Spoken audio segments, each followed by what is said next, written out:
తెలంగాణలో బస్ కండక్టర్ల గురించి చెప్పుకోవాలంటే మా లేడీస్కు ఫ్రీ టికెట్ పెట్టకముందు కష్టాలు, ఫ్రీ టికెట్ పెట్టినాక వాళ్ళ కష్టాలు అని చెప్పుకోవాల్సి వస్తుంది. ఫ్రీ టికెట్ పెట్టకముందు చిల్లర విషయంలో కష్టాలు పడితే ఇప్పుడు చిల్లర మళ్ళీ టికెట్లు ఇచ్చేటందుకు కష్టాలు పడుతున్నారు.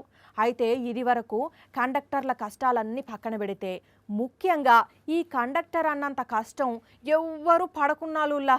చూడండి మీరే.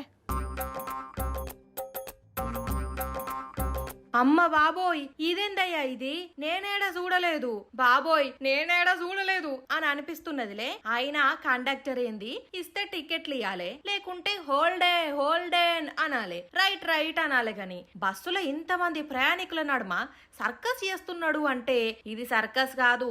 వెనక సీట్లలో కూసున్నోళ్లకు టికెట్లు ఇచ్చేటందుకు, కొందరికి చిల్లర బేబాకు చేసేటందుకు పోతున్నాడు. కానీ చూడుండ్రి అంత మందిలో కూడా ఎట్లా పోయిండో.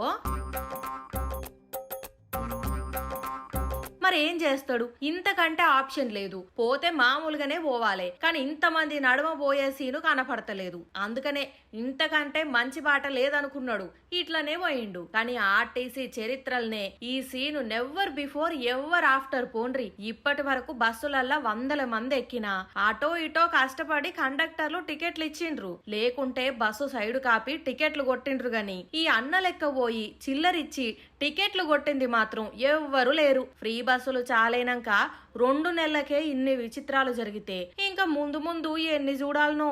పాపం కండక్టర్లకు ఎంతగానో తిప్పలైతే పోండ్రి.